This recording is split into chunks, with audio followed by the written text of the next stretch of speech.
From under the Golden Dome in Charleston, this is the West Virginia Capitol Report. Hello everybody, and welcome to this week's edition of the Capitol Report. I'm Bill Laird, and we have a great show lined up for you today. A very timely topic. As we all know, our public roadways and transportation infrastructure is very important to the citizens of the state of West Virginia and the future of West Virginia and our economic development. And we have the pleasure to have with us today the Transportation Secretary for the state of West Virginia, Secretary Byrd White, and Jimmy Wriston, who is the Commissioner of the West Virginia Division of Highways. In March of this year, Governor Jim Justice appointed these two gentlemen to the top positions within the Department of Transportation. And again, the governor articulated a fairly straightforward vision, and that was to fix the roads. And when we think about it, over 36,000 miles of public roadways in the state of West Virginia, 6,636 bridges, a tremendous undertaking. And hopefully today we'll get a little bit of an update from the Secretary and the Commissioner from their perspective where we are in terms of our progress on roadways in West Virginia. So gentlemen, welcome to the Capitol Report show. Thank you, great to be here. And Mr. Secretary, I'll start with you and the governor's vision. Again, you know, the governor's a pretty plain-spoken fellow, sort of a bottom line kind of guy, and he says fix the roads. So, you know, from your perspective as Secretary of Transportation, maybe you can tell us a little bit about implementing the governor's vision for our public roads and transportation infrastructure in West Virginia. Well, Bill, the governor was very clear about he wanted the roads that everybody uses fixed. We've, of course, put our initial emphasis on the primary roads, not the secondary roads, but the primary.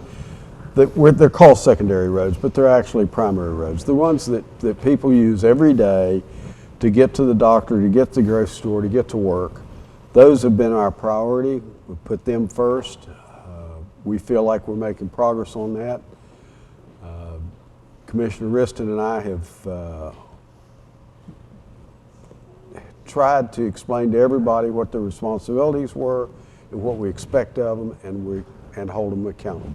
That's, again, I found that to a lot of people, the most important road in the state of West Virginia is the one that runs in front of my house. And again, a lot of competing demands there. But, you know, Commissioner Wriston, again, you're a longtime veteran employee of the Division of Highways. And again, a very big, large department in state government, and my experience has been that every workplace kind of develops a culture.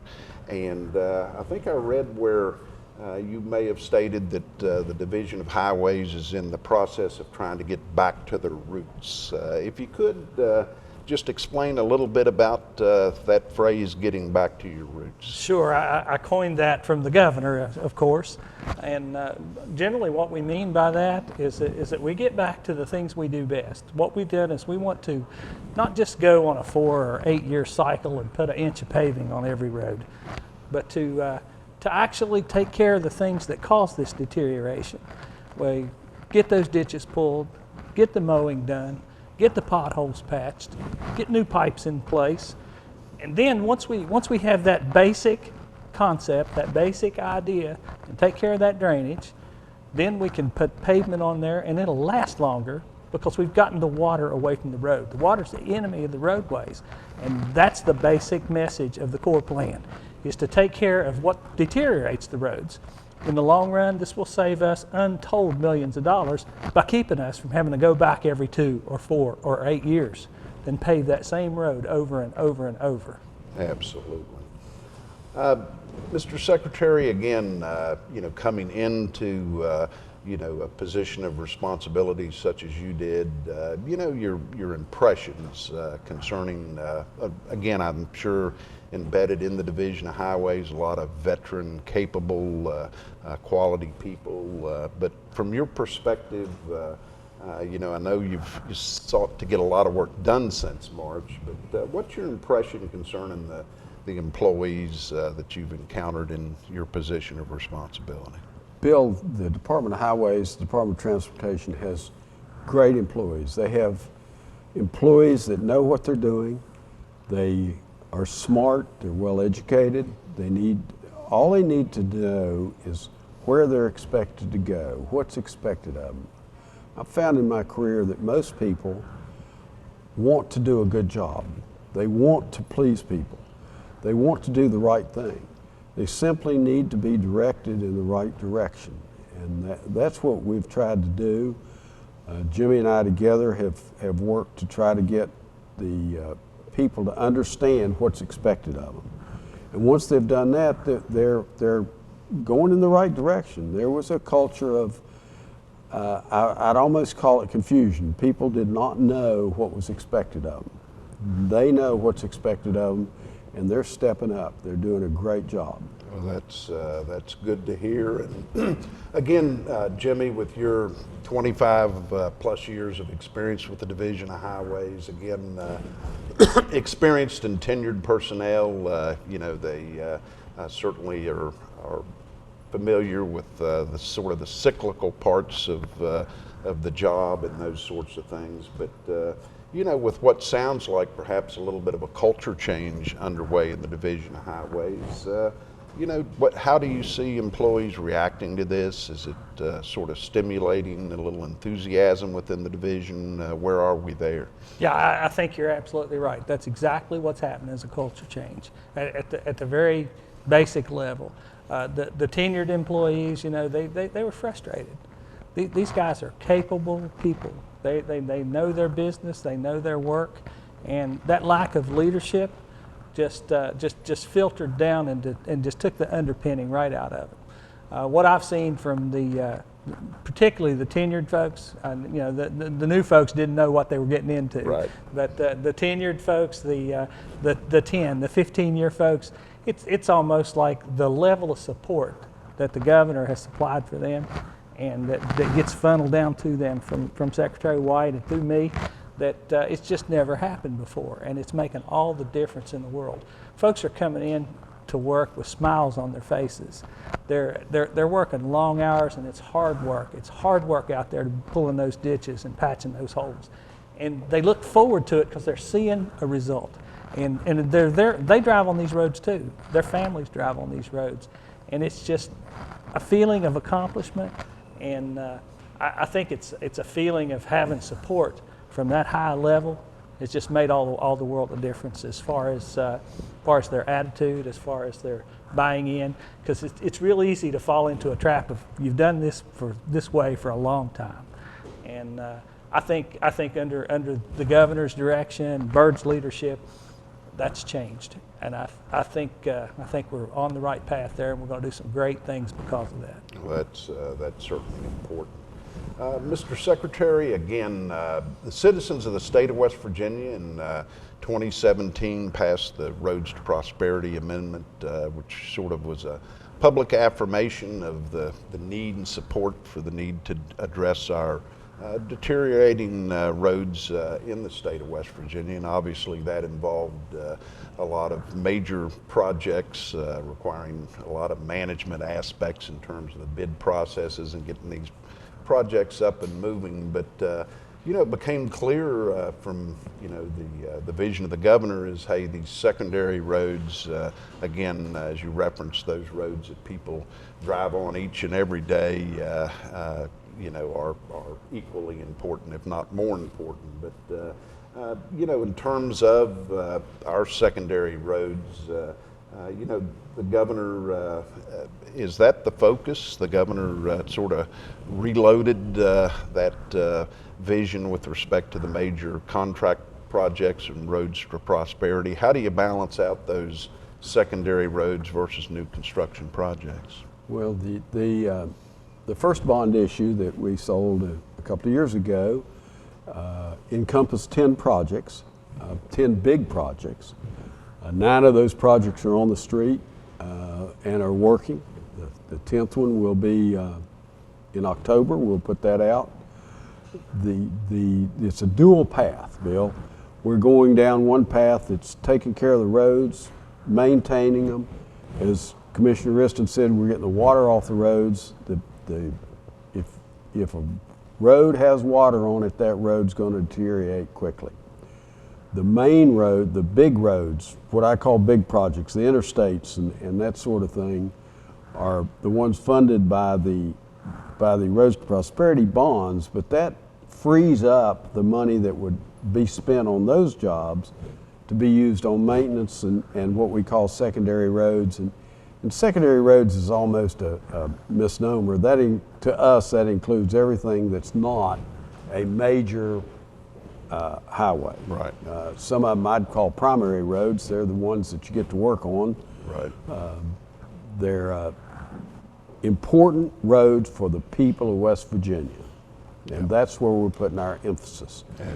But we're still building the big stuff. Absolutely. And Commissioner, maybe the answer to this is we can walk and chew gum at the same time, but how with the focus on secondary roads and again the roads to prosperity, I mean those seem to be almost dual tracks. That's bound to be just a monumental undertaking, perhaps unprecedented in the history of the Division of Highways.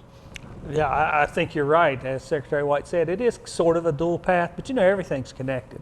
And that's the issue with transportation, is to get that connectivity. We get that connectivity, then we're going to have economic benefits, and that's what those big projects are going to help us with. To bring the world in here close to us, and where we can get out in the world, ship goods and services and people. The secondary roads, that's where we live. And that's not so far from those big regionally significant projects that the bond program develops. The bond program had stalled to a degree. We saw cost rising, we saw schedule slipping.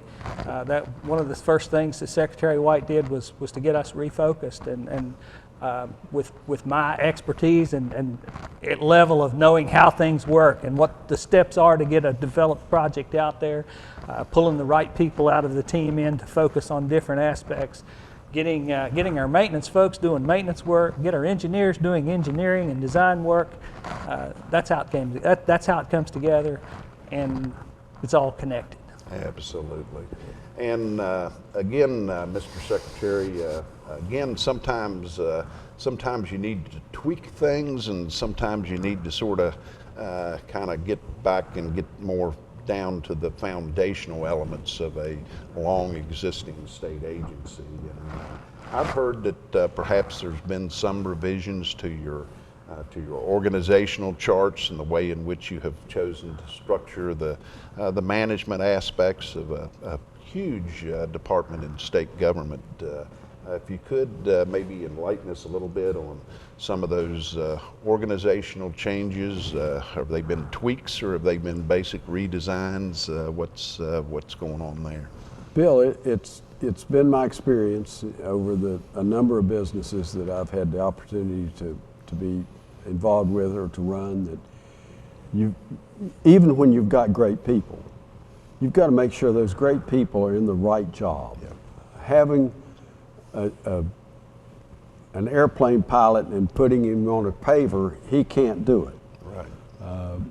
And that's maybe an absurd example, but we need to what Jimmy and I have tried to do is put the right people in the right job and give them their tools.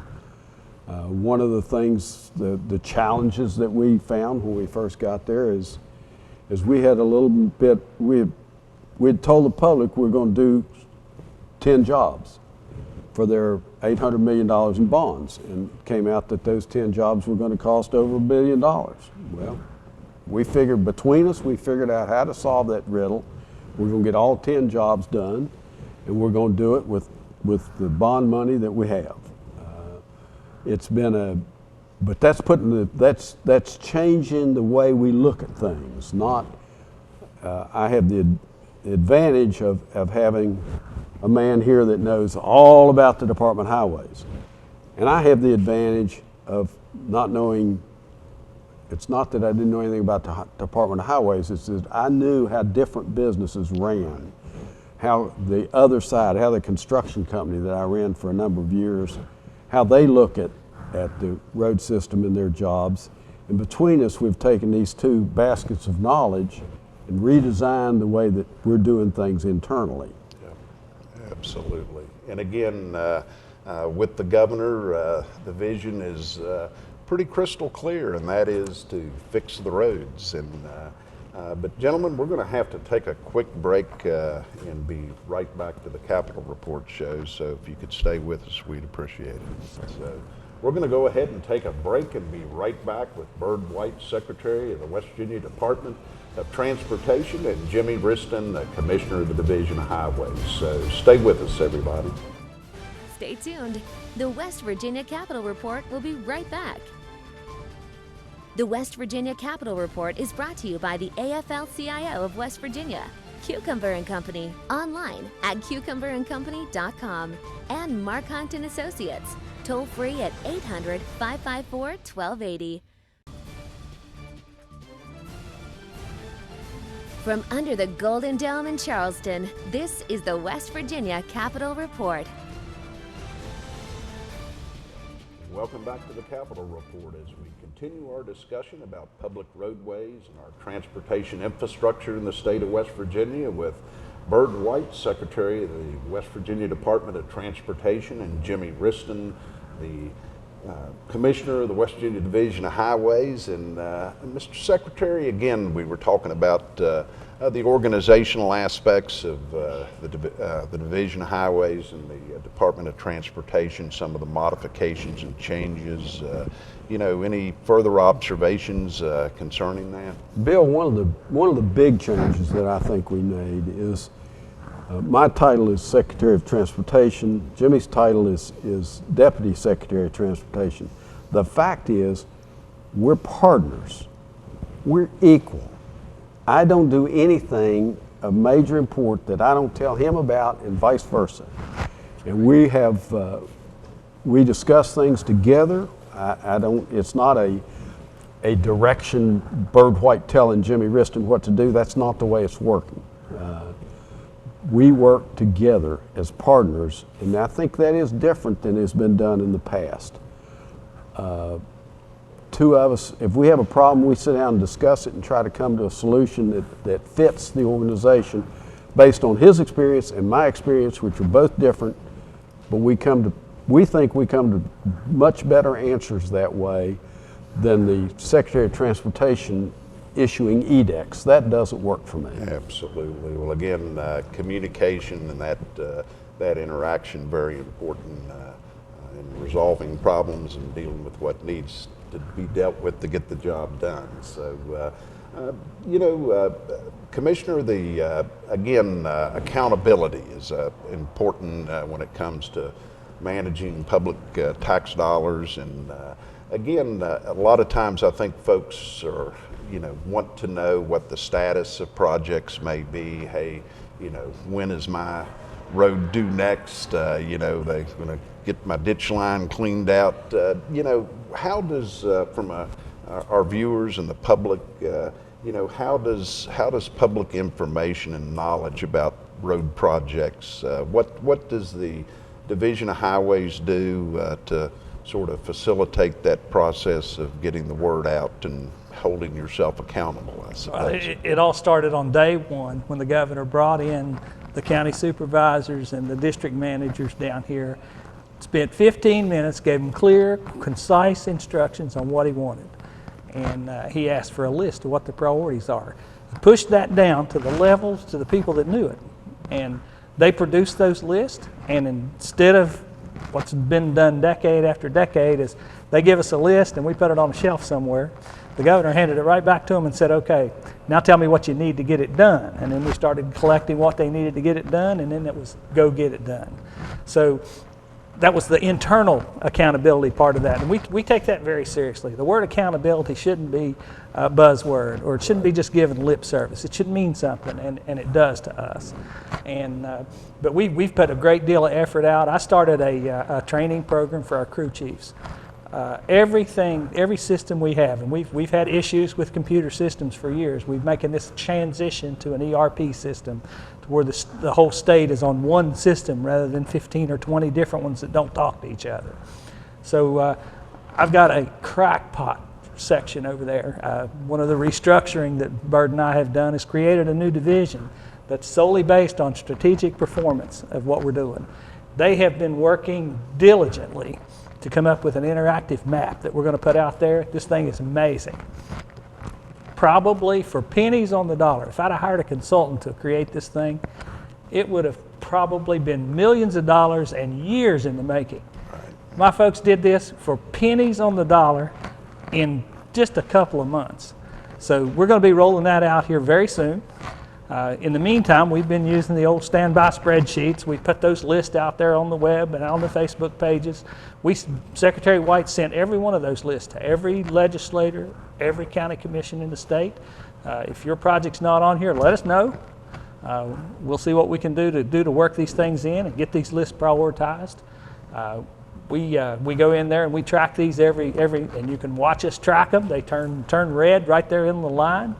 The map that's all going to be, when you watch it turn green, you're going to know your road's done. Right. So we're taking this seriously, but the crew chief training that we put in place is the key to all of it. That's back to the basics, down to the grassroots, if you will.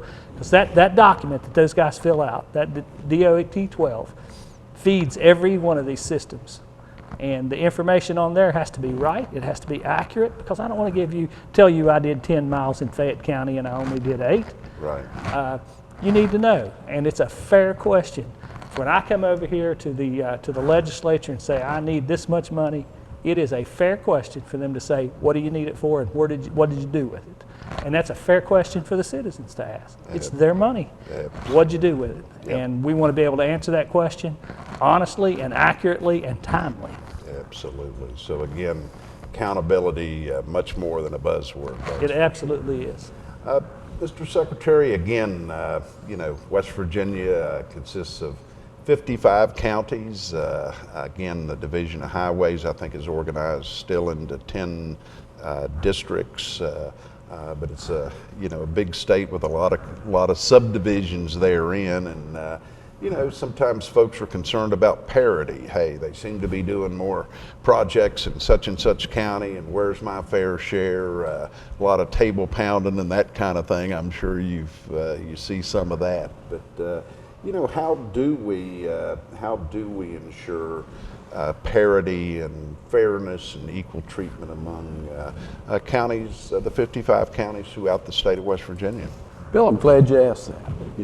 It's the first step is what we call our base money, which is there's a calculation that we go through by how many miles are in the county, how many miles of road do you have, what's the traffic on those roads, what's the how old are those roads, and those factors all go in and we get a base number. Then we look at things like in the north, for instance, there are more slides than there are in the south. So the north needs more slide money than the south does. The south may be behind in their paving. They need more paving money. So the north may have more bridges, for instance, and we're trying to fix the bridges. After the base comes this incremental money, which we try to divide up as fairly as we can based on the unique problems of that area. And every one of them has unique problems, different problems. And it's not to go by and try to do it, okay, everybody gets the same amount of money. That doesn't work. They got different miles of roads, they got different weather, they have different topography, their roads are different age, they have different traffic on them. They have all these variables that we try to factor in to make sure that equal is not fair. Right. We try to be fair. Absolutely. So again, a methodology that takes a lot of different variables. Yes, and some of it actually is a little subjective. On this county has 14 slides and that county's got 3, but these 3 slides are bigger than those 14. So it's the best we can do to be fair, but fair is not necessarily equal. The West Virginia Capitol Report is brought to you by the AFL-CIO of West Virginia, Cucumber & Company, online at cucumberandcompany.com, and Mark Hunt & Associates, toll free at 800-554-1280. From under the Golden Dome in Charleston, this is the West Virginia Capitol Report.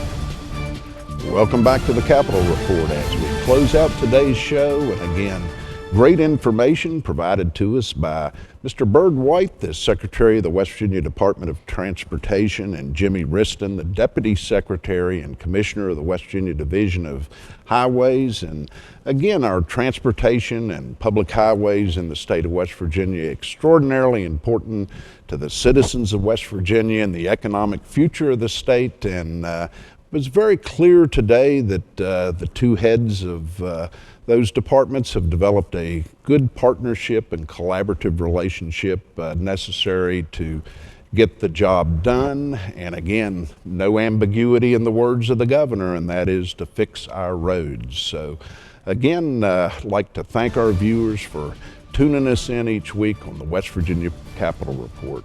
Thanks for tuning us in. Have a good week, and goodbye, everybody. This has been the West Virginia Capitol Report.